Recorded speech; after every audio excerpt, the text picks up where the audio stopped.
Good morning, good afternoon. Thank you for joining this presentation on GenAI with me today. I'm lucky to have Jérôme Minca, our VP Research, and Eric Noulard, our Chief Engineer, both the two brains behind both our search technology and our generative AI technology. So they are here to support me and reply all the questions you may have at the end of this presentation. So you gotta feel free to ask your questions, put your questions, and then we'll take them at the end. Okay, so without further ado, let's start. So very hot topic for today. We're going to discuss what's in the product already regarding GenAI and what's coming for the next months, year and a half, so 2025, 2026. Very hot topic. It's very hot day as well. It's like 38, 39 Celsius in Lyon today. It's about 102 Fahrenheit. I think you got the same yesterday in New York, so you see what I mean. Hot day, hot subject. So let's start with this very simple question. Why do we implement generative AI and AI in Free Topics today? Why is Free Topics legit to do so? The answer is very simple. Generative AI is all about content. Whether you want to do a RAG, build a chatbot with RAG, you need to feed the LLM at query time, and then you need to create a repository of knowledge for that.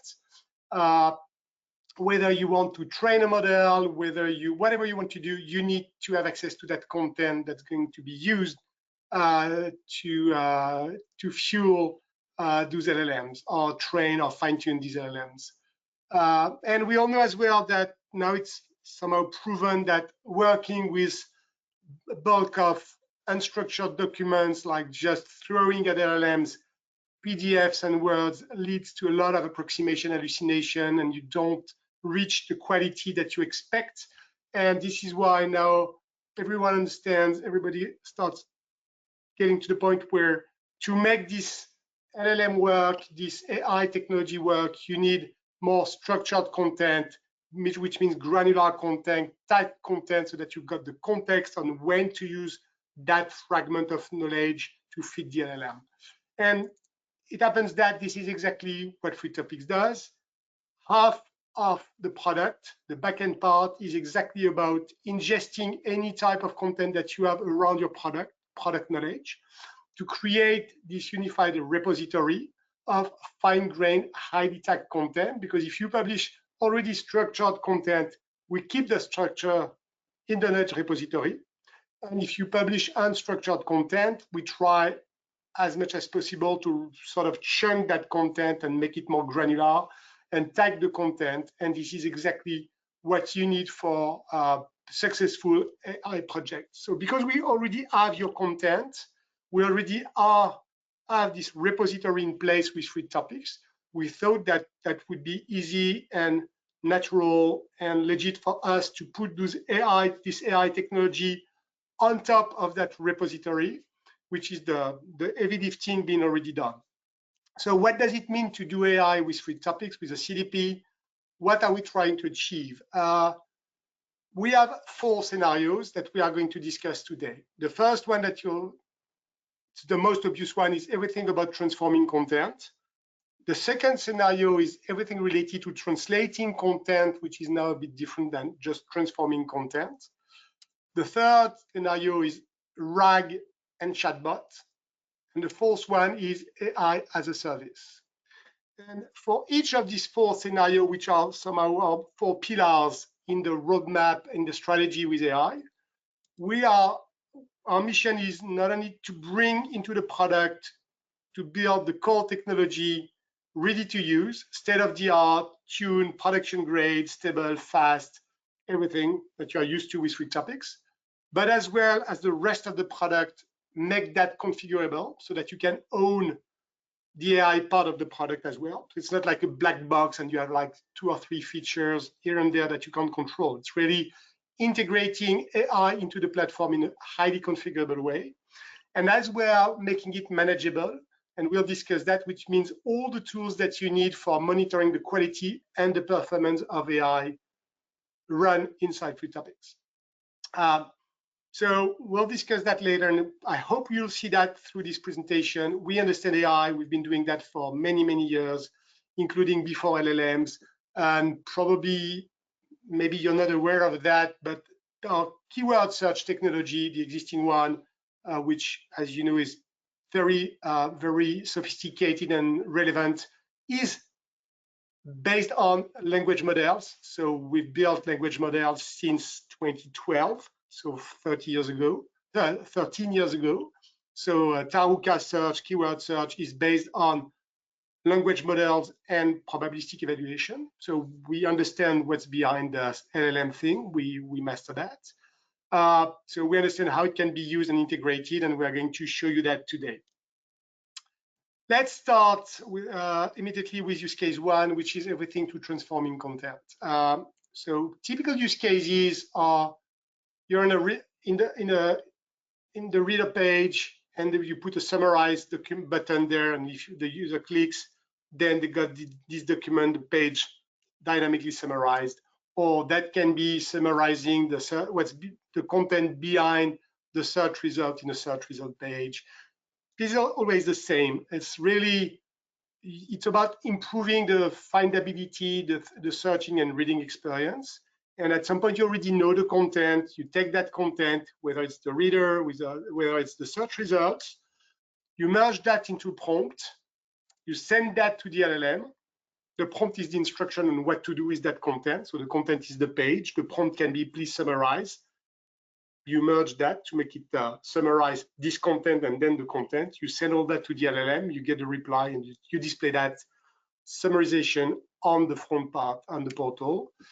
So again, the use case can be extract pattern tool, generate quiz. It's a code block that can be at a block level, explain that code block, or translate that code examples. So whatever you have in mind is just about the prompt. The prompt is the instruction corresponding to this use case that you can imagine on how to act on a piece of content dynamically.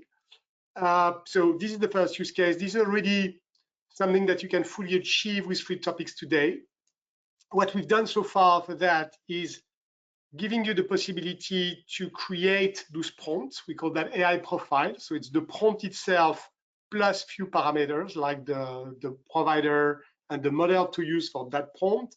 So you can create prompts, edit them, select the LLM provider that you need.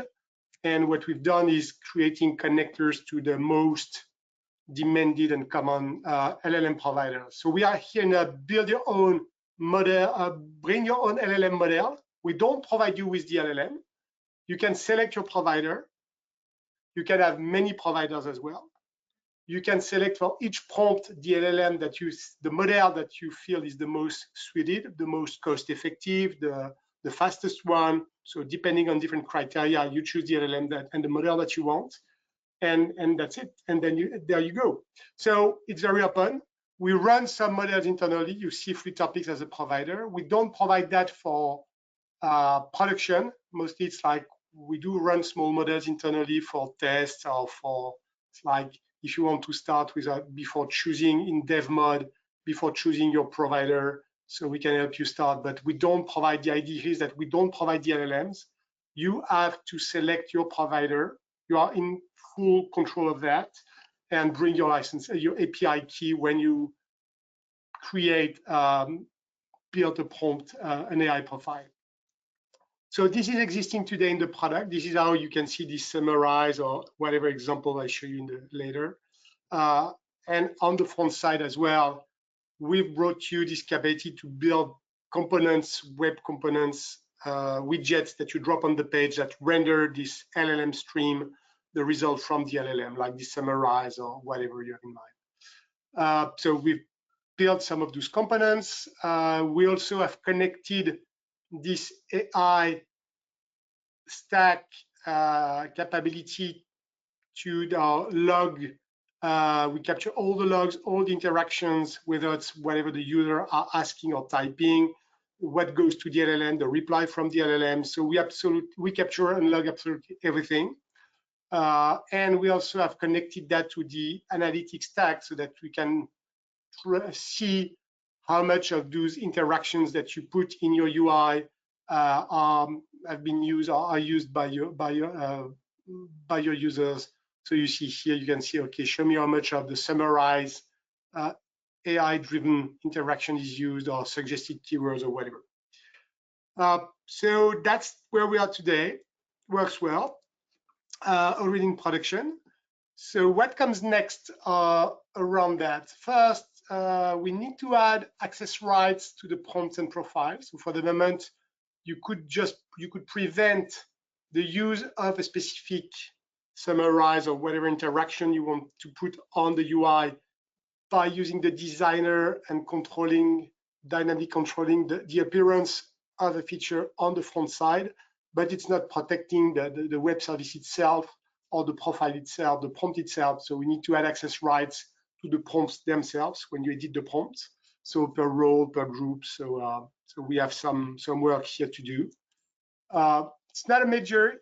We haven't got much demand for the moment around that, because usually when you put in place, for those of you that have started using this feature, when you start putting on your website summarize button, usually you make it available to all your customers. You don't infuse your UI with different interactions based on groups and roles for the moment, but we feel it's going to come in the near future. So we need to add this capability.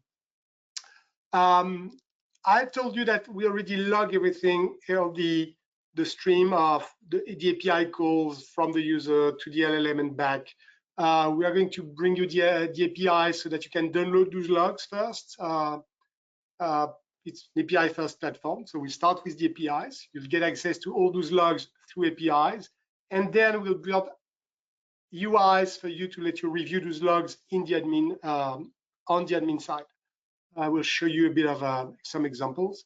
And later we'll add, it's not existing today, we will add multimodality support, because for the moment we just focus on the text. The only thing that we send, if you have a document or a chapter or a topic that contains images, we just send the text to the LLM for the moment. We don't send specifically the images, the diagram, the schemas to the LLMs.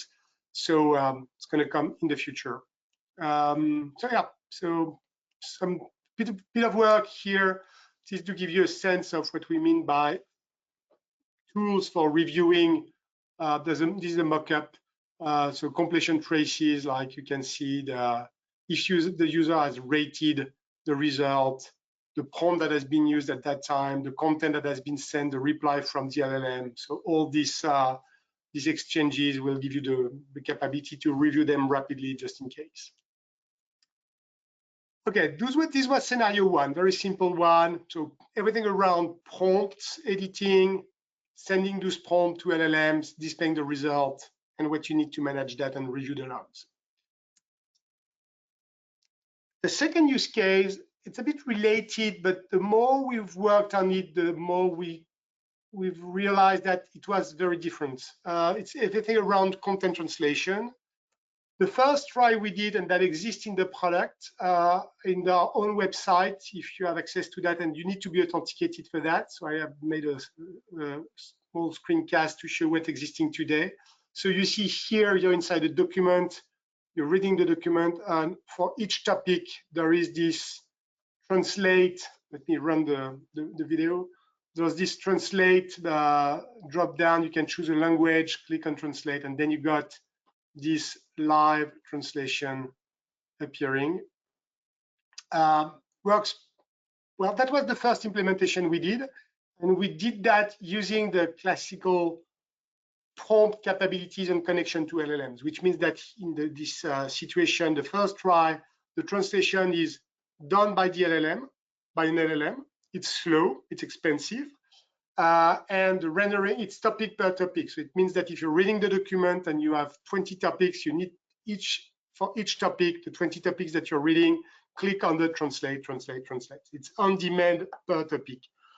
It's not highly convenient. Again, it's pretty slow, but we wanted to put that in place and see how people were using that and reacting to that capability. But that was just open the subject, and we've been working. Let me move on to a much better version that's something that a real screencast from something that's going to be available in production very, very soon. It's like we are talking about days or weeks to a few weeks, which is now we start from the search result page, and I'm going to show you how it works. So you open the document. That's an English document. You can scroll for free topics, and then now the capability to get it in another language has been put in the left column. You choose a language, and then you got the document fully translated on the fly. And you see that then you can scroll. You don't have to ask for more translation. You can jump inside the document. You can click on any link, and it's translated in real time. So, so this is the second iteration. I think we're getting much closer to what we feel is the right way to doing it, so that the user just asks once to get a translated version of the document, and once you have activated the rendering of that content in another language, you just navigate the document, read through it, click on every link in the table of content, and you got everything translated on the fly. The translation is done server side. It's not restarting from the front end. It's really at the server level that on the fly, all the topics that are sent to the reader, to the browser of the user, are first sent to the translation, the machine translation service, and then sent back to the browser. So it's really made at the app server level. So that's faster. So what we've done so far around translation to get to that point, first, we have added another type of profile, which is not completion, it's called translation. Completion is the first type I've shown you. It's really any prompt, any prompt on any type of content. Translation is a bit different because you don't write a prompt. It's just you say this is for translation. So you can create profiles of type translation, and we have also added the connectors not to LLMs but to machine engine translation, specialized MT engines, okay, machine translation engines. We have implemented 2 connectors for the moment, Intento and DeepL Pro. We are working on a third one right now, which is Phrase. So soon you'll get 3 providers available. It's the same model as for the LLM. We don't provide a translation service. You have to select your provider. And then you bring your API key. And again, you can build multiple prompts, multiple translation profiles per language, and have multiple providers for different languages, including in the near future, using a mix of both LLMs and MT engines in the backend. So done so far, new type of AI profile of type translate, connectors to MT engine, Phrase coming, front UI components for making that. So you've seen the side-by-side on-demand per topic translation, the first example. Now we're going to bring this new drop-down component that you can put anywhere in the reader for translating the entire document, activating the translation of the entire document on the fly. So those are the sort of components that we are designing. It's also connected to the analytics already. So that's part of what exists. And we also capture the logs. The same way that we capture the logs for everything that goes to the LLM, we capture and we log everything that goes to MT Engine so that you can review that in the future.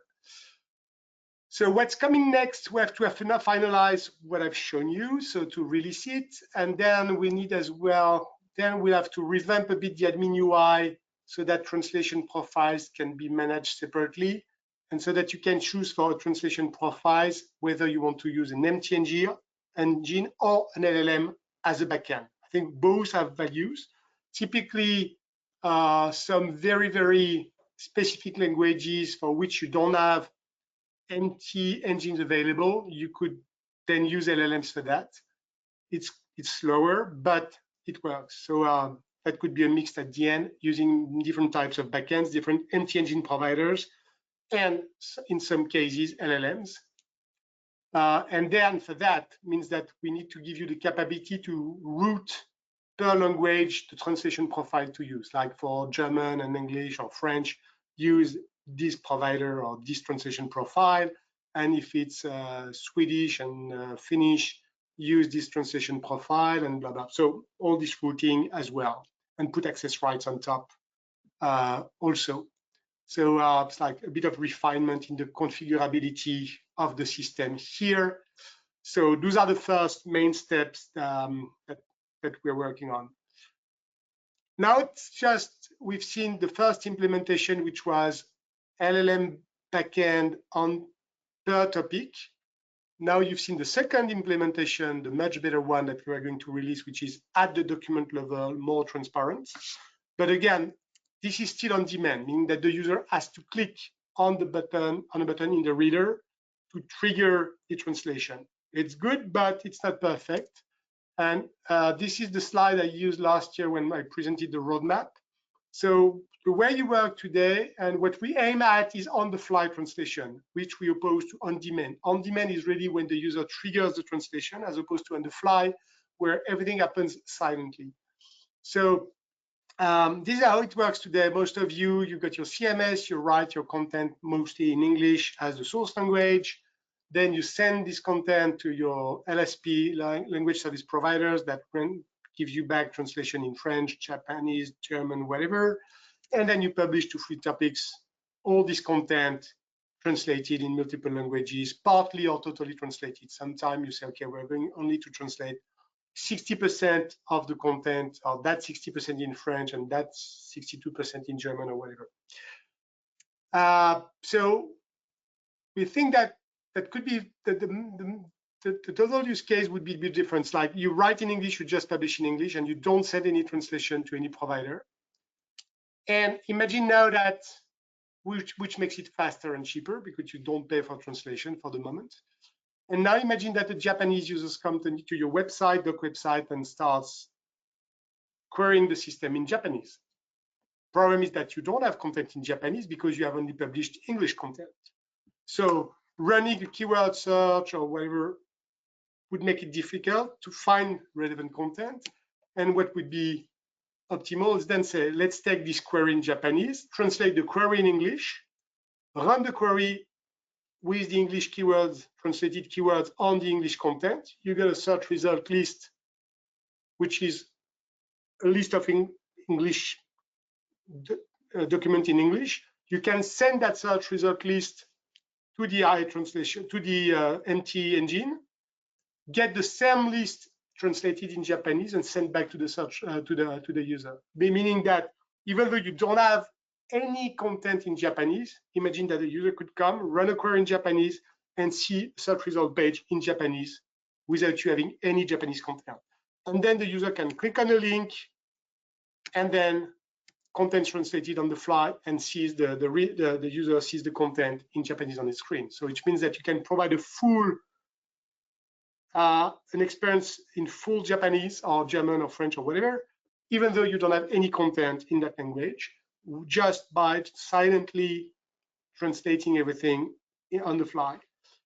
We're getting closer to that because, as you can see, the live demo, I recorded it yesterday, so it's really live. It's very fresh. But the demo I've shown you, which is rendering a document, an entire document it was in French or in Japanese, but the source was in English. We already have that. The only difference is that the user has to switch the language, but that's something we could trigger automatically. And then it means that this latest part, which is translate content on the fly, entire document silently, we have that now. So we still need to implement now, translate the query, and translate the search result page, and put that in the server, trap those calls, and run the translation in the middle. But we're getting very close to that. So we expect to provide full on-the-fly translation capabilities within the next months, hopefully by the end of the year, because we are very close to that. We've built all the backends, all the connectors to those MT engines, so we are getting there. So this is what you're going to get in the future regarding translation. Again, if you look at this capability here, if you start thinking about it, that opens a lot of capabilities, but it's also complex, very complex. We have to deal with the problem of partially translated content, because you may have some content that is already pre-translated because it needs to be validated, or because some content exists only in Japanese, so you got a mix of bit of English and Japanese content. And if you apply what I described on the previous slide to this situation where not everything is in English, but a bit of already existing in Japanese and English, you have to merge content, run the two searches, one in English, one in Japanese, merge the two result sets. So there's a bit of complexity here that we have to tackle. It's not that simple.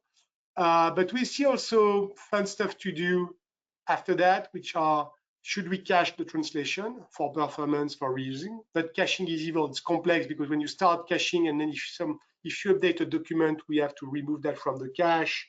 So there's a bit of engineering here, and the moment we start caching translations, then you could imagine that the system makes decision like, oh, I already translated 80% of a document through different users reading that document in Japanese. Why not trigger the translation of the rest and then have a fully translated document available? So some decisions could be made in the background by the system to optimize then the performance. Or we could, we'd like to connect that to the analytics system, and at some point we could the system could tell you what you should translate and what should be done on the fly to maximize the cost. So it's like, because we know that pre-translating means as well, most of the time, reviewing of content. So it's not just machine translated, but some people review that. And based on the analytics and where people come from, their country, their language, what you should optimally pre-translate and validate, or what you could pre-translate and validate, and what you could let the system do on the fly and then capitalize. So there's a lot of things that we could do to make this translation system more optimal. Okay, so we've seen the first two use cases, content conversion, acting on content, translating content. The third use case we're working on is the chatbot, everything that is RAG and chatbot related, which most of the time when you speak about to someone, GenAI, what's the dream? What does your company want to achieve? The first reply usually, we need a chatbot. So it's one use case, and we already have that in Freetopics, as you know. So there's one on our own doc portal. If you go to doc.freetopics.com, and top left corner, there's we call it 3D. There's a chatbot you can go to and ask questions about the product. To make that work, what does it take? Well, it takes a bit more than what I've shown you earlier. It takes because there's a RAG step. It's RAG-based, retrieval augmented generation, which means that the approach is combining the knowledge that is inside Freetopics with a generic LLM. So using generic LLM, you don't train LLM, you don't fine-tune LLM, you just send to the LLM the content that's relevant to solve that question, to reply to that question at query time. So it starts with a query, then you have to identify the knowledge that is around that query, around that subject, whether it's 1 page, 20 pages of content, 100 pages of content. Then you take that content from the repository, you merge that into a prompt. The prompt contains usually the query and the content that you have retrieved. You send that to the LLM, and the prompt is usually, you are a support agent or a product expert. This is the question from the user, $query. This is the knowledge that you need to reply to that question, $content, so the 1, 10, 20, 100 pages of content that we have extracted from the system, sent to the LLM, then you get the reply that you display in the chat. This is how it works. Okay, so it's called as well in context learning because you feed the LLM, the context is what you send to the LLM, and the context contains the knowledge. That 1 page, 10 pages, 100 pages if needed. And the LLM sort of learns on the fly, but then forgets as well. So you have to resend that content each and every time you ask a new question to the LLM. The tough part, what makes such a chatbot work or not working, is the first step, which is identifying the relevant knowledge that you put into the prompt, because you already know the query. The query is the query of the user. So the tough part is what is the content we should retrieve and send to the LLM, what is the context to be built. That's the toughest part. So if you send too much content, only one page of content is enough and contains what's needed to reply, and you send 200 pages, the LLM will start sort of hallucinating. The reply mostly will be wrong. On the opposite side, if what's needed by the LLM is like 20 pages and you send 2 pages and you don't have enough knowledge to craft a proper relevant reply, then the reply is wrong as well. So the tough part is really identifying, extracting, and sending to the LLM exactly what's needed for the LLM to reply. So what we've done so far to make that happen, we already had in FluidTopics our keyword search engine. Taruka is a code name. So it's written here, it's based on language model. And what we have added is a similarity search engine, so a semantic search engine, by computing embeddings, having a vector database. All that exists in FluidTopics now. So we don't use external technology for that, it's done internally. And it's done consistently with the keyword search engine, Taruka. So the two search engines are very consistent because they all have the same metadata filtering capabilities, facets, and the access rights as well. So the access rights that you define on your content in the admin UI are applied both on the keyword search engine and the similarity search engine.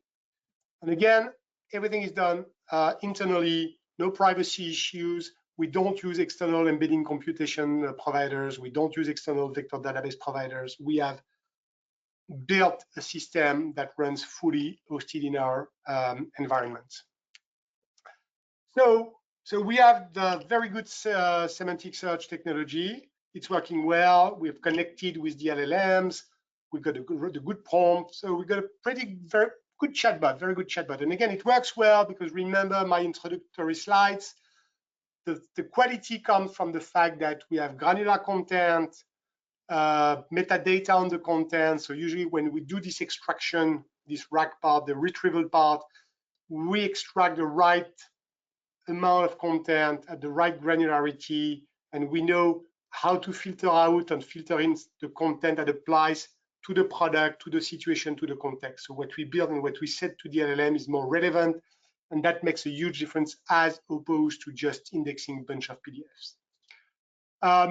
So it works. What we haven't done yet, because again, we focused more on the quality than on the pure, on some other aspects. The one thing we are working on right now is real-time semantic indexing. That you know that when you upload a new document to FluidTopics, the keyword search is updated on the fly at processing time. So it's like after 1 to 3 minutes, when you've published one document, the document is accessible through FluidTopics, but the search indexes are updated as well, which is not the case yet for the semantic search, so the vector database. So we focused on batch indexing for the moment for different reasons. We have to work and to plug that to make it real time as well, so that when you upload a document, you got both indexing done at the same time. So in both ways, the document will be findable, searchable, whether it's keyword search or similarity search. We have to work on something that's a bit complex, multi-embedding models, which means the capability to compute embeddings using different models, sentence transformers. It's a bit of engineering here. We need to work as well as planned on what we call auto filtering capabilities, which is, as I told you, we already support facets in the similarity search engine, the same way that we have facets on the keyword search. So you run a search with on your dev portal, you got a search result list, and you got the facets on the left side most of the time. And people can click on those facets to refine the search result list. Now, if you do a search using natural language in your chatbot, even though we have the facets available, usually in the chatbot, you don't start showing the facet and say, oh, you want to filter your content. You have to set those facets by analyzing the dialogue. So it's very hard to do well. So you have to sort of auto-generate the facets, the filters, by looking at the dialogues. Like, I got this product and I want to achieve that. And then you have to sort of take from the query that I got this product and turn that into a facet silently, and maybe even remove that then from the rest of the query that you send to the LLM, So you have to sort of rewrite on the fly the query to turn part of the queries into facets or re-ranking parameters. So it's pretty hard to do, but that would make a huge difference. So that's part of the plan. And another thing is, again, we have two search technologies, keyword and semantic search.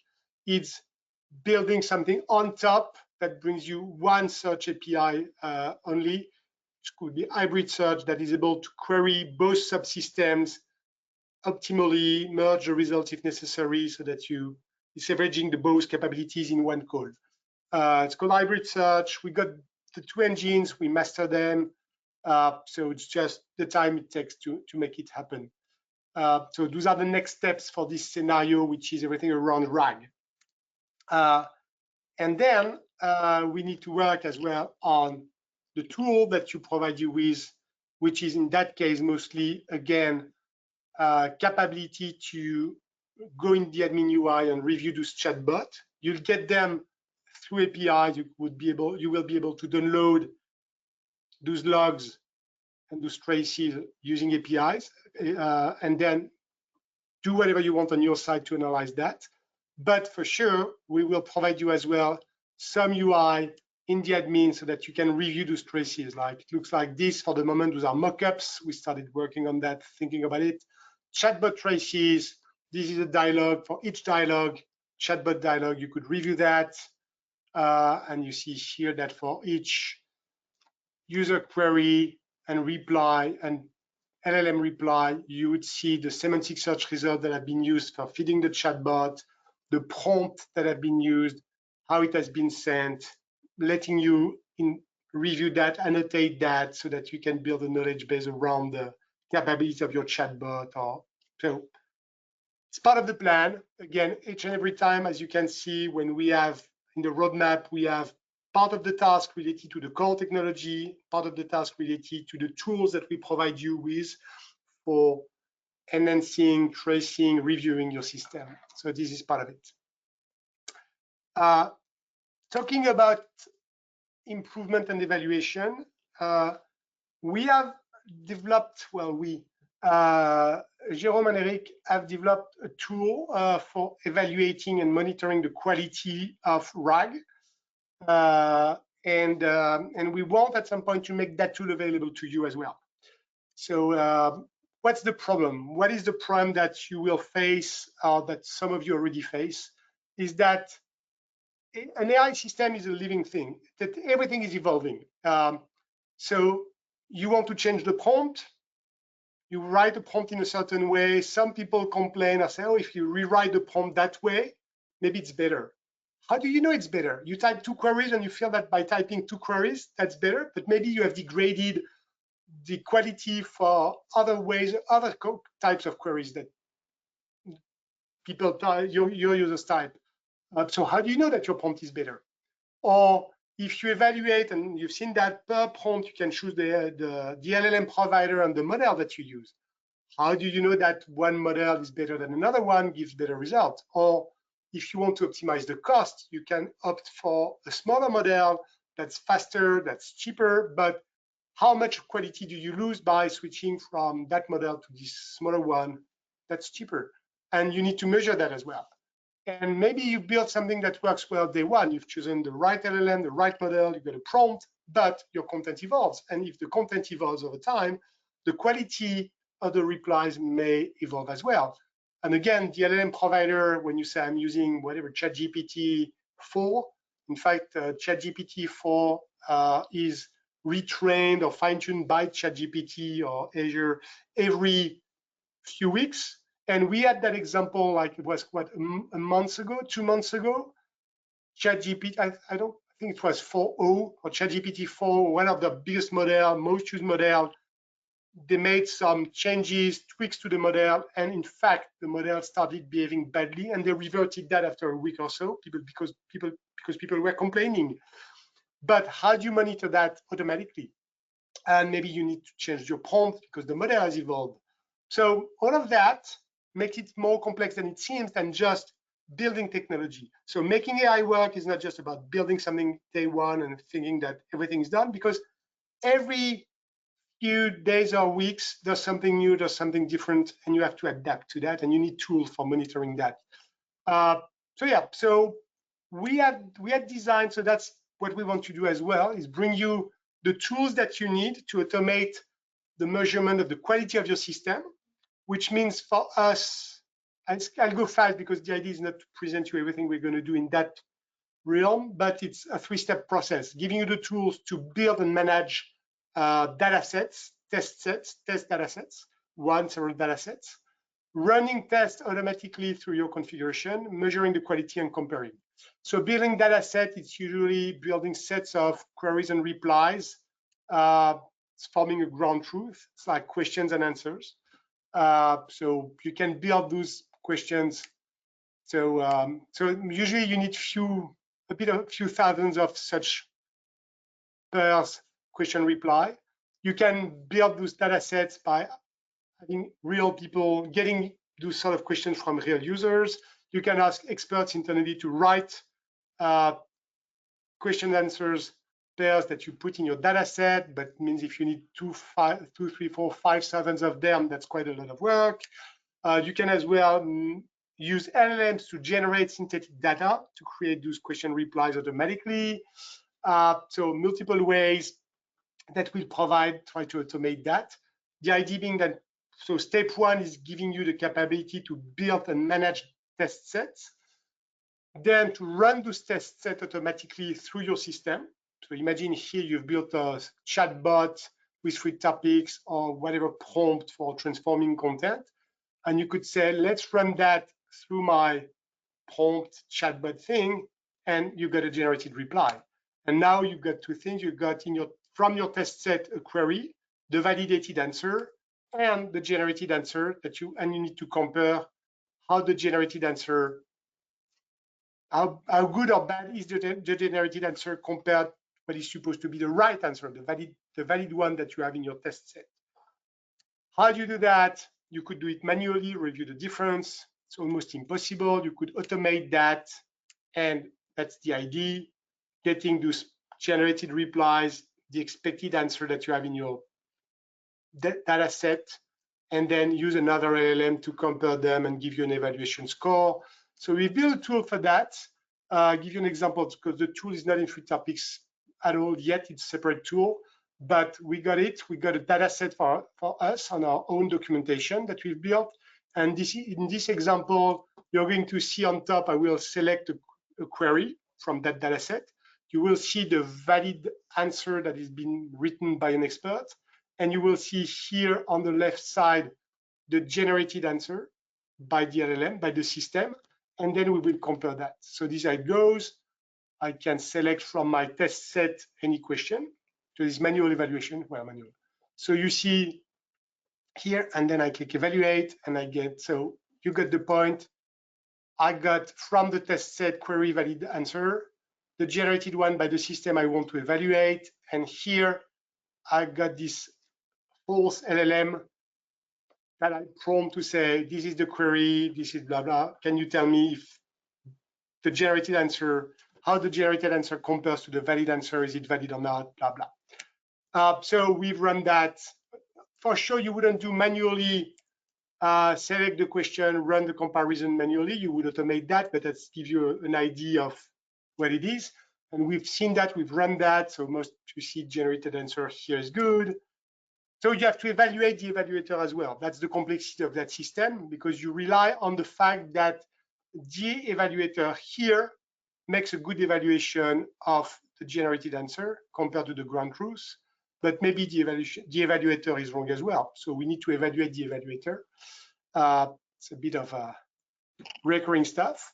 And we've done that as well to see if our evaluation capability were good.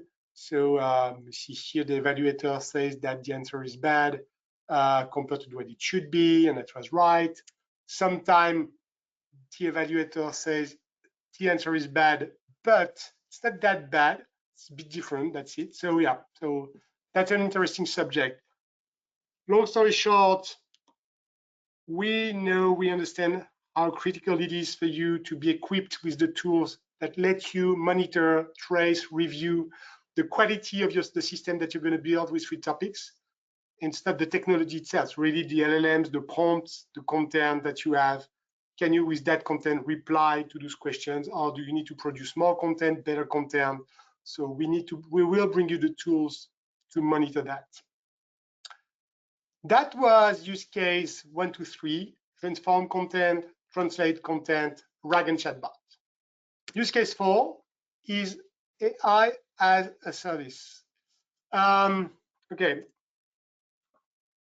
back to RAG. RAG principle is you build with RAG, you build the context, and then you call the LLM. Okay, so that's what I mentioned by being the tough step in this process. You have to extract from free topics enough content, but not too much. And then you send that to the LLM.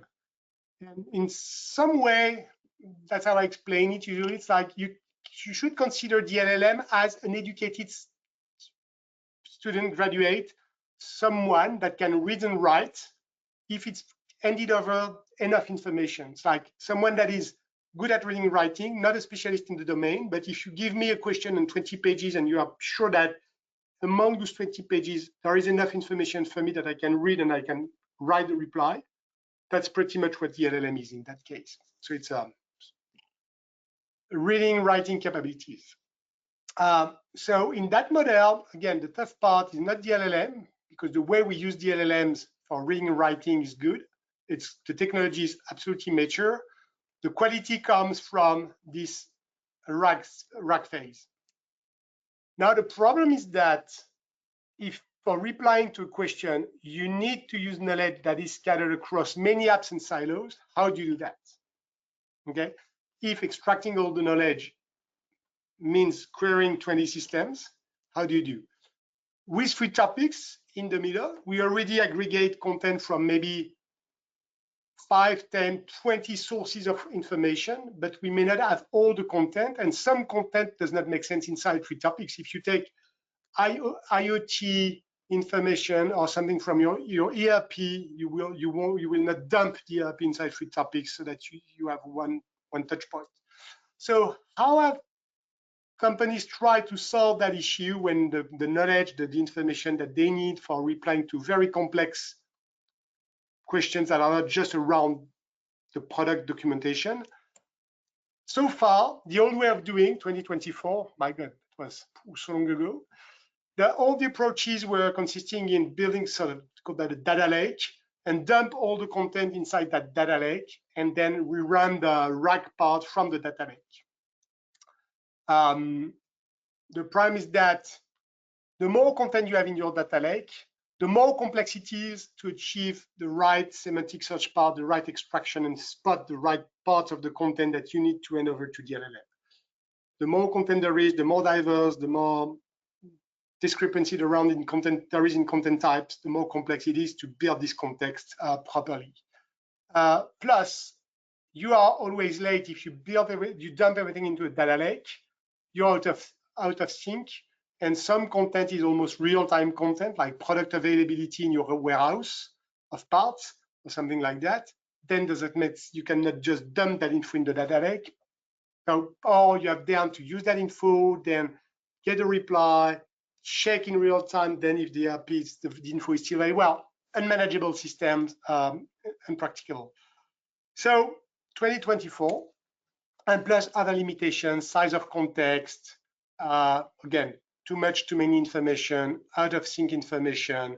It's very programmatic because then you have to call all the things. So again, I think that was interesting that people tried to solve these problems, but again, everything that has been imagined so far was just showing the use cases, but everything can be trashed. And good news, it has been replaced in a few months by something called MCP and Agentic. And I want you to understand MCP because we've built an MCP layer on top of free topics. We're working on that. And I want you to understand why it works, what's better, what can be achieved.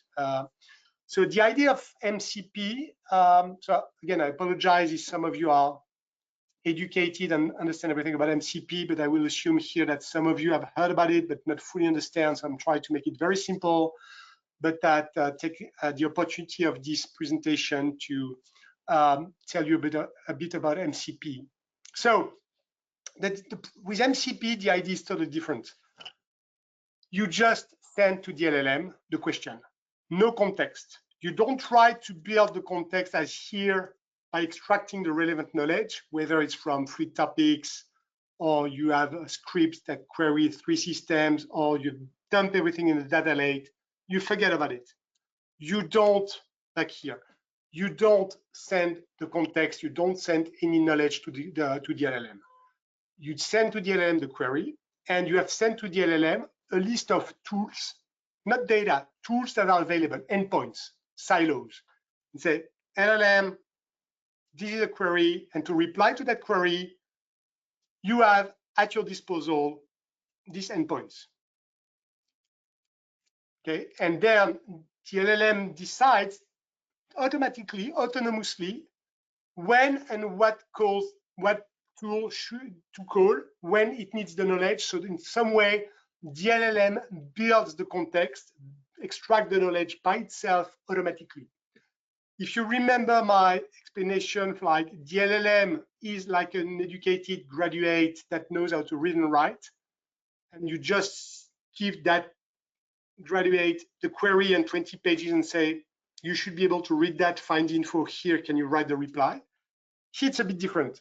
You tell to that LLM, which somehow needs to be a bit more educated, higher graduates. This is the query of the user. If you need info about the product, go to Free Topics. If you need info about the product development, go to Jira, ask Jira. If you need info about past cases, ask that system. And if you want to check the availability of parts, ask the ERP there.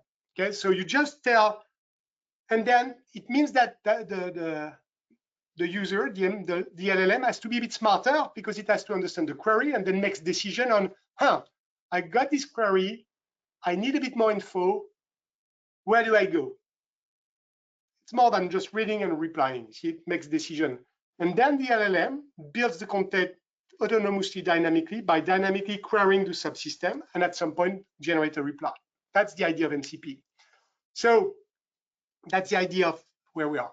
So the principle of MCP, the protocol, I won't dig into the details. It's like you tell the LLM, that's an endpoint, that's a URL that you give and say, LLM, if you need knowledge, you can talk to Free Topics through MCP. So docs.freetopics.com/MCP, docs.yourcompany.com/free. So it's your Free Topics with MCP capability. And the thing that the LLM does is connect to those MCP-enabled endpoints and say, hey, FT, what are your skills? What are you capable of? And then FT replies through MCP, well, I'm Free Topics and I know everything about the products. I got product knowledge. That's my job. I aggregated multiple sources, sorted data. So I know about the products. And if you need info, you can search using the tool, we call that a tool, FT Search Knowledge, or you can retrieve content calling the tool FT Get Knowledge.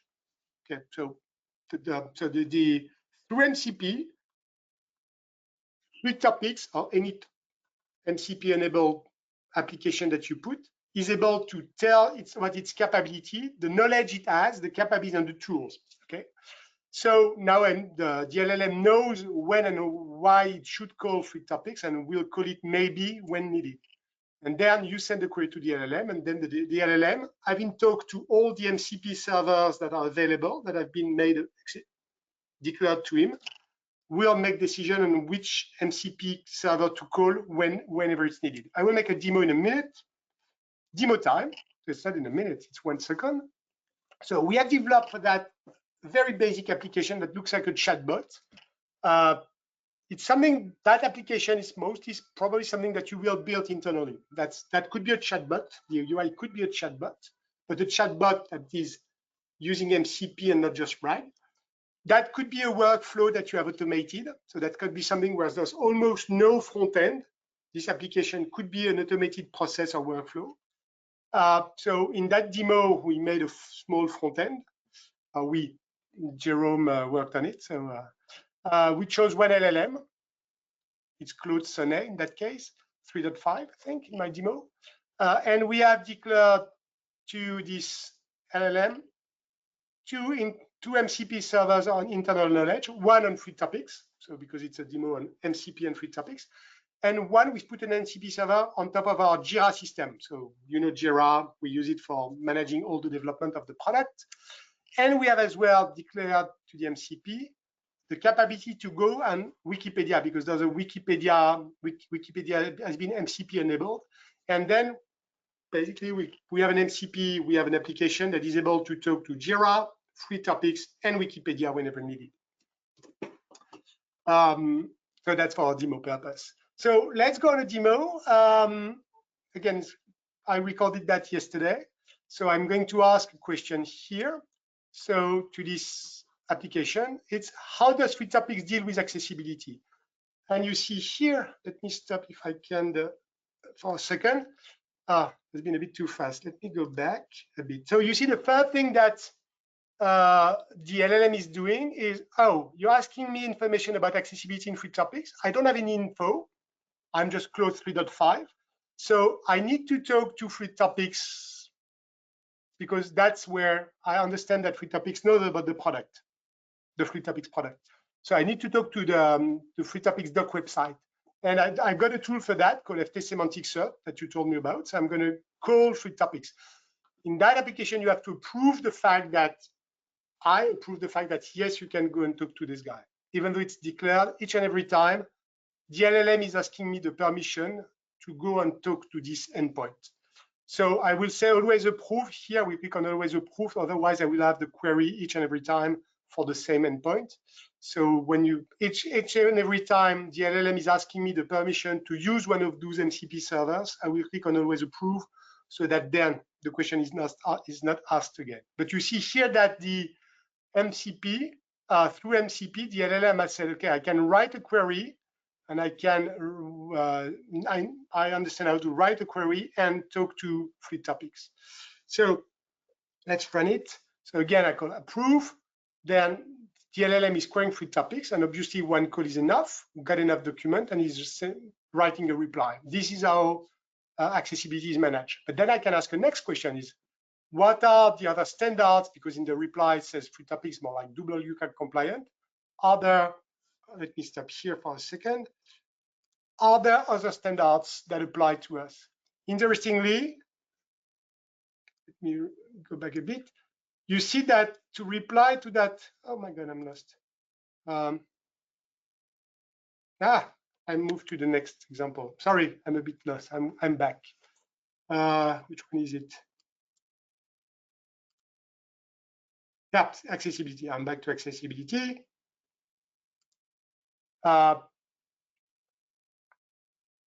Okay, so, and then the next question was, no, I'm back to the beginning. Oh, I shouldn't stop the video when it's running. Okay, let's run it. So we're at the beginning again. So,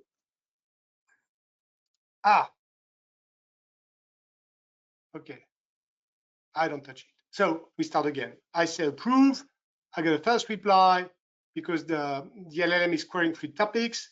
Then I ask another question, which is, what are the other standards that could apply to us? And you see that then the LLM is able to reply autonomously, asking no one, because the LLM is a generic LLM, it's code is capable, it has enough knowledge for that. Then I say, give me more detail on section 5.8. And here the LLM says, oh, maybe I'm not educated enough, so I will ask Wikipedia. So the LLM makes the decision autonomously to go to Wikipedia, feeling that it does not enough information in its training to reply. We got a reply. Let's ask another question and say, okay, then how does free topics support any of these standards? Any of the one that were in the 2 questions above, so that's interesting.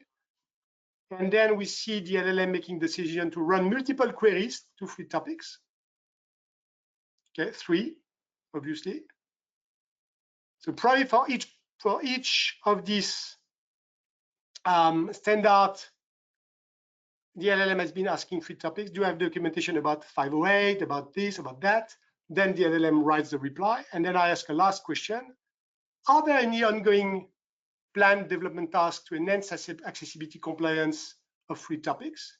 And the LLM makes the decision, say, oh, for that, maybe I need to go to Jira, and makes the decision to go there, say, yes, you can.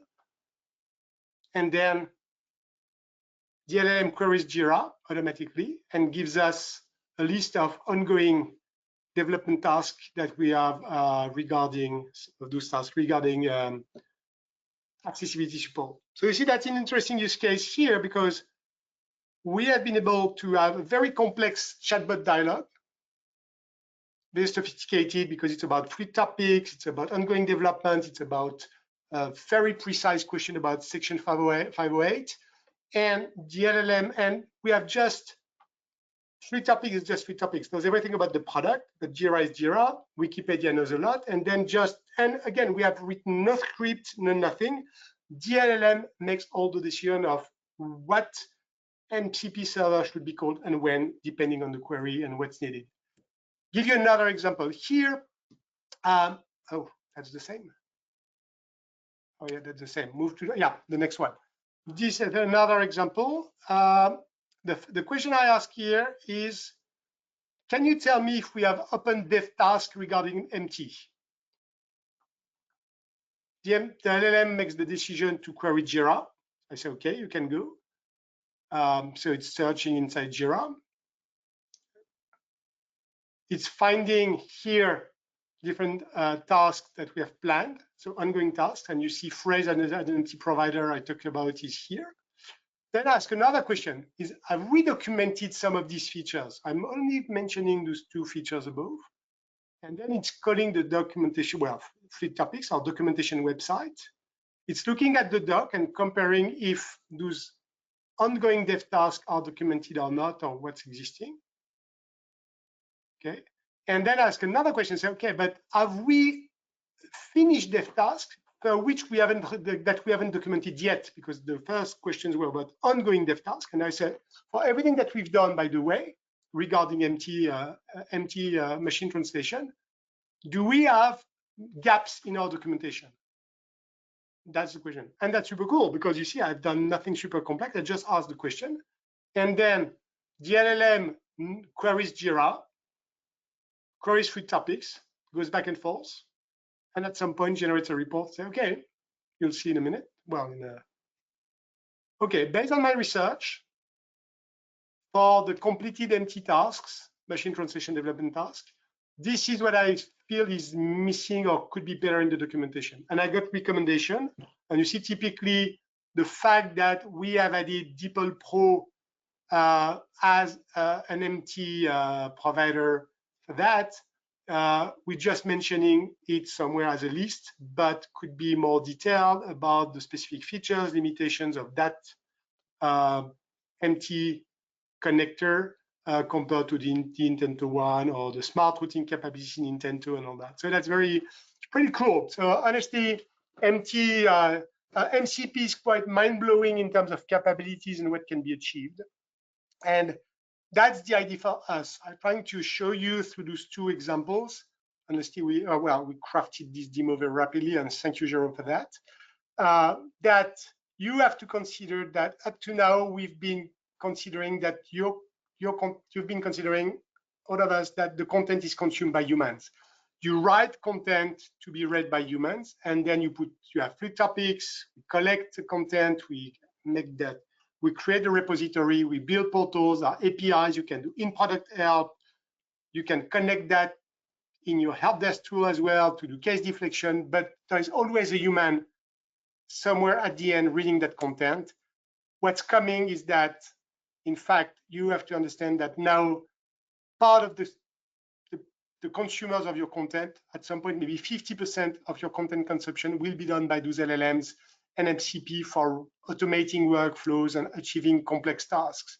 So this is where we are today, and that's why we invest a lot in MCP. We see a lot of value, a great potential here, because it's really about how your content and your technical documentation, product knowledge is essential and can be used and can be leveraged to automate processes in your company. So that's the vision behind, and that's why we have that ongoing. So that's what use case number 4 It's like AI as a service is AI and content as a service. We were always talking about content as a service. I think it's even more now, it's content through MCP, which is AI, content plus AI as a service. I skip that rapidly. So that's more like architecture diagram, what exists in 3 topics, more like the architecture view of what I talked about earlier, which is we collect your content, we compute the embeddings, we have the search and retrieval, semantic search capabilities, we have added prompt management, user feedback analytics, traces and monitoring. We're going to add quality and evaluation. We connect to LLMs. You can use all that either using our own widgets or build your own front-end application leveraging those AI capabilities, whether it's the native AI or through MCP. So these are the orchestration capabilities, connectors that we build. So skip that, but you got the idea. It's more like the same thing as what we've described over the past hour on what exists in 3 topics. So to wrap up, 2 slides only, and then we move on to your questions. What we bring you with 3 topics is essential to successful AI project. It's first, having a unified knowledge repository, structured content, tagged content, which is already quite complex. We put on top of that semantic indexing, embeddings computation, metadata, access rights, AI gateway capabilities, connection to LLMs, NMT engines, prompt management, log, analyze, review, and front-end capabilities, widgets. MCP server is sort of a front-end capability because it's for agents to agents, API. So all of that is what we have developed and brought into the product, or keep on working on. The last message for me, that's the last slide. What we realized when we started 2 years ago, that was fun, but it's not a sprint. Everybody's sprinting around AI. We need to go fast, but it's a sprint, but it's mostly a marathon. We run it with you. We have 3 teams involved on this project. The content processing team. We have adapted and we keep on adapting the way we process content to make it more adapted and fitted to LLMs. So the same way that ingesting typically your data content, we transform it into HTML for humans. We are still investing in building other representation of that content that is better fitted, better adapted, and gives better results for LLM. So we have 2 representation of the content. Search capabilities, core AI. So because we've got a search team, we've got an AI team. So it's more like 20 people full-time on that subject and counting. We're adding more people almost every week or month.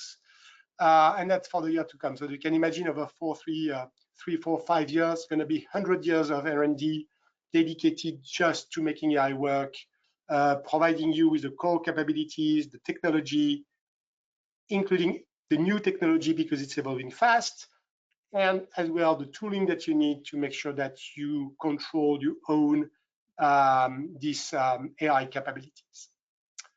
That's where we are, that's where we go. That was a lot of information. So now time for questions. Probably I will read the questions and let Jérôme maybe answer, and Eric. In your experience, is content in HTML better for LLMs than PDF? Yes, it's proven. PDFs are very good. If you check on all the tech news, people are investing in how to extract knowledge from the PDFs and try to restructure content to feed the LLM. So it's known that just flat text from PDFs for feeding LLMs leads to very, very bad results. So that's a huge part of the work. So structured content is way much better. But if you say, is HTML better? It's not even HTML. As I just said, we are working on other ways to represent content, write the content for LLMs than HTML, which is for humans. So it's neither the PDF nor HTML. It's something in the middle, adapted to LLMs, but clearly not PDFs. Can translation be applied to an entire document? Translating only the topic seems tedious for users. Probably, that you asked that question when I was showing the first implementation, because you say yourself, I like the second iteration better, which is the entire document translation. So you got your reply. Yes, it's better at the document level. Is it possible to build our own language terminologies and style for DI to follow during translation? The reply is we don't translate. We connect to MT engines that do the translation. So if you want to apply your terminologies, if you want to apply fine tune or train an MT engine, you can, and then you'll point to that MT engine, 3 topics that you choose your MT engine. That's the idea. So go for that, but we don't provide any real translation capabilities, in fact. The other scenario is that we already have human translated version in several languages. The AI uses this as a model for style and terms. Again, this question is back to the fact that we don't provide the MT engines. You can use already, and you're right, you can use already translated content to train MT engines. I think typically Bedrock doesn't offer on AWS, you can select an untrained generic MT engine, and you can upload your glossaries and past translation to fine-tune and retrain that system. That's probably what you would do, and then you would point with 3 topics to that MT engine that you have specialized for your content, your style, your terms. And we let you do that. How long is the current delay between uploading content and indexing for semantic search? Today, Eric, Jerome, how long? We reindex every 2.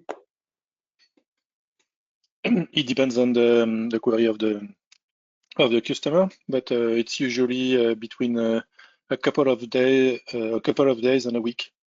Okay, so every day or so. Okay, but again, the idea for us is to move on to synchronous indexing, so there's no lag, no delay. So when you upload content, it's immediately indexed for semantic indexing. Any plans to shoot? Oh my God, I let you reply. We could debate around that for years. Any plan to support graph databases? Oop. Who starts on that one? 2 minutes only.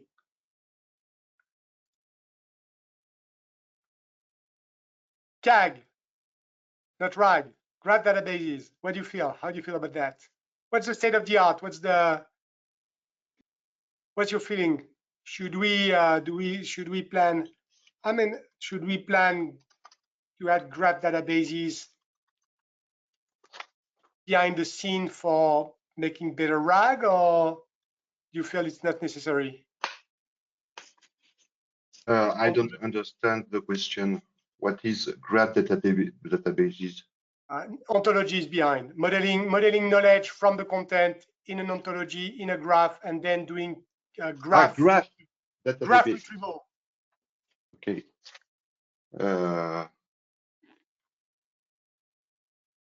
No, it's not. It's not in the project right now. But our agent architecture will enable to plug a database, a graph database, and like an MCP server with some queries that could be issued by the LLM, and the LLM could analyze the results. But I didn't do any experiments with that, so I cannot answer this question. But what you see scientific? What's the would be interesting, in fact. But we should investigate this track, but we haven't done it yet. But it's an interesting track. But I see that there are some people. There's a trend where there are some people believing that to achieve good RAG, you need a graph in the background.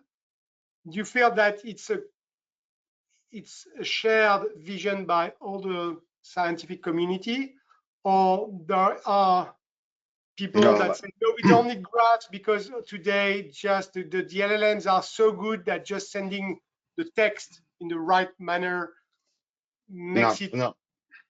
The problem is when you do something like RAG, semantic search, you index only some chunks of text. And the problem with that technique is you may have an entity that is explicitly cited in a chunk, but we have just a pronoun, for example, in another chunk. So we cannot, the system cannot assess that the pronoun is the entity of the first chunk. And so a graph database can make this for you. It tells you that somebody said that and somebody did that and so on. And we have the information that somebody is the same person, the same entity. And but we haven't investigated. I know that Microsoft did something very clever about that, but it's a very heavy platform. We should take all the content, do the graph, and then reconcile the information. I know it's very heavy and hairy, but it's very interesting and very promising to investigate this kind of approach. So reply to Colin, any plan to support graph databases? Not yet in the model, but probably we'll get there one day. But we have so much to achieve short term, that's probably not the third things we'll do, but yeah, okay.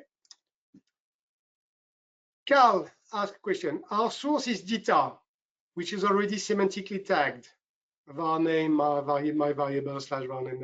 When you ingest the data, do you use the semantic information to construct your document metadata? The answer is yes, we do so. When we analyze data, we extract all the tag, well, all the metadata from the content, and we can turn variables into metadata if needed when it's data. So using a DataOT plugin, if it is not typical standard metadata declaration, but it's really bringing back variables that are inside the content and turning them into metadata, we can do so. It's just a few lines of DataOT plugin extension to write. Nelson says,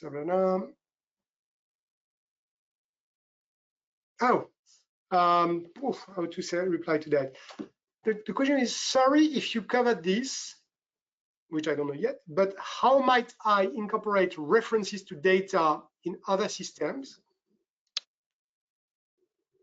Example, a field support ticket related to some answer given by same search. I'm not pretty sure about how that would fit in the exact use case.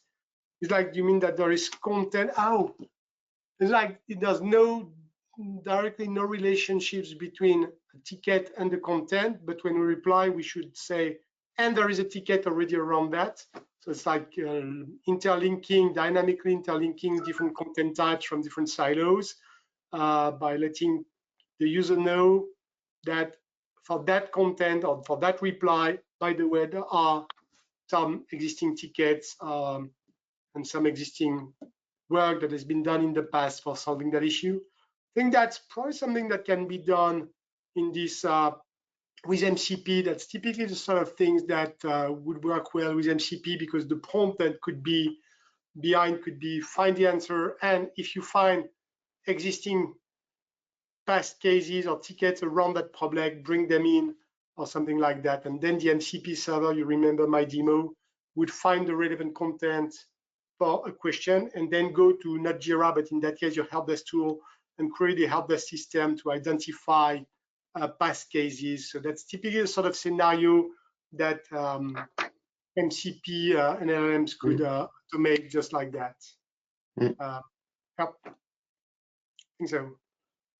Oh my God, that was our last question.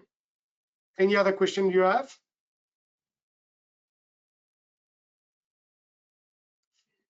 Oh, okay, I'll wait a few seconds. If you leave, I think when you leave the meeting, there's a few questions there's a poll or a questionnaire. So please answer those questions. That helps us a lot draft the roadmap, organize the roadmap, understand better your needs, what you want to achieve. So please do it when you leave the meeting. There should be something appearing and few questions. So please take time for that. Oh, new question. For on-the-fly translation, what happens to UI element that should remain in the source language? Is there a method to mark certain element as translate equal no? I think there's something like that. Yes, there is. You can mark your content like this. Eric, you've seen that? No? It's like some element. It's not UI elements for me because the UI is stable. When you translate, we're not translating the UI like Google we do. We're just translating the content. But even in the content, I think you can mark content as don't translate. Yeah, since we translate basically HTML content, we can flag some tags or some ID to avoid translation because they don't need to be. So yes, we can avoid to translate some part of the content. Yeah.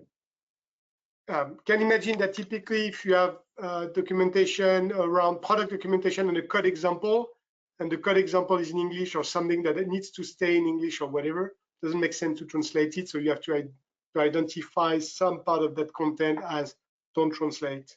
Okay. Yeah, that's right. Okay, well, yep, that works, Leaf. You can. I've seen that in the demo recently internally, or something around that. Any other question? What did you like the most, or for those of you who are short-term interest? MCP, do you have an ongoing MCP project in your company? Yes, no? Or translation, you feel that what we will be delivering soon regarding on-demand translation at the document level is something that you can leverage rapidly? Or you need to wait for on-the-fly translation, silent translation? So let us know if you have questions around that. Otherwise,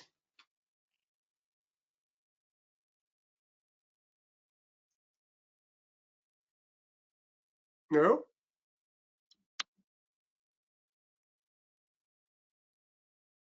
Well, I think we're there. Thank you very much for your time. Again, don't hesitate to reach out. Any question that you have on what we've shown, where we're going, we'll be happy to reply. I think there's, for customers, you'll be able to get access to the replay of that if you need to have that meeting. Yeah, so let us know. We're here to know what's interesting to you in those use cases and the one you are targeting first so that we can better adapt to those needs. Jérôme, Eric, thank you very much. I'm sorry, Thank you. Oh no, Thank two you, more Fabrice. questions. Thank you all.